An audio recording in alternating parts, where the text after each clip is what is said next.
बहुत समय पहले की बात है। एक चरवाहा था जिसके पास 10 भेड़ें थीं। वो रोज़ उन्हें चराने ले जाता और शाम को बाड़े में डाल देता। सब कुछ ठीक चल रहा था कि एक सुबह जब चरवाहा भेड़ें निकाल रहा था तब उसने देखा कि बाड़े से एक भेड़ गायब है। चरवाहा इधर उधर देखने लगा।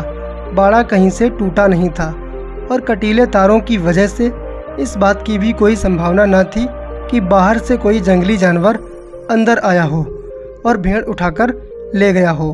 चरवाहा बाकी बची भेड़ों की तरफ घूमा और पूछा, क्या तुम लोगों को पता है कि यहाँ से एक भेड़ गायब कैसे हो गई? क्या रात को यहाँ कुछ हुआ था?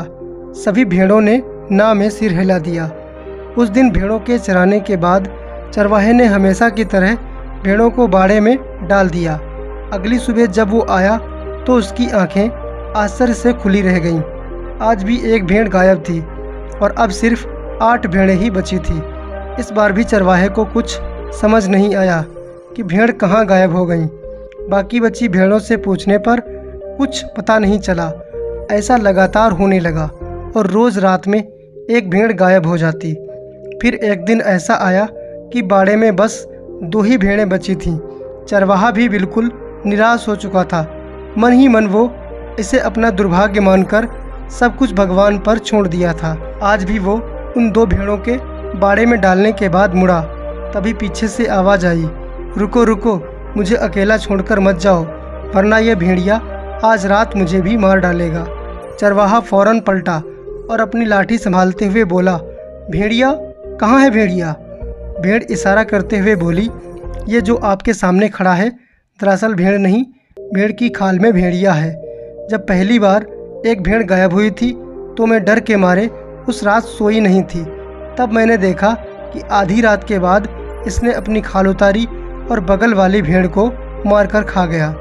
भेड़िए ने अपना राज खुलता देख वहाँ से भागना चाहा, लेकिन चरवाहा चौकन्ना था और लाठी से ताबड़तोड़ वार कर उसे वहीं ढेर कर दिया।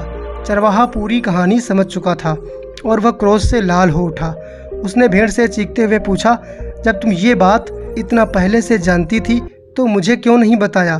भेड़ शर्मिंदा होते हुए बोली, मैं उसके भयानक रूप को देखकर अंदर से डरी हुई थी। मेरी सच बोलने की हिम्मत ही नहीं हुई। मैंने सोचा कि शायद 1-2 भेड़ खाने के बाद ये अपने आप से ही यहाँ से चला जाएगा, पर बात बढ़ते बढ़ते मेरी जान पर आ गई और अब अपनी जान बचाने का मेरे पास एक ही चारा था, हिम्मत करके सच बोलना। इसलिए आज मैंने आपसे सब कुछ बता दिया। चरवाहा बोला, तुमने ये कैसे सोच लिया कि 1-2 भेड़ों को मारने के बाद वो भेड़िया यहाँ से चला जाएगा? भेड़िया तो भेड़िया होता है, वो अपनी प्रकृति नहीं बदल सकता। ज़रा सोचो, तुम्हारी चुप्पी ने कितने निर्दोष भेड़ों की जान ले ली। अगर तुमने पहले ही सच बोलने की हिम्मत दिखाई होती तो आज सब कुछ कितना अच्छा होता।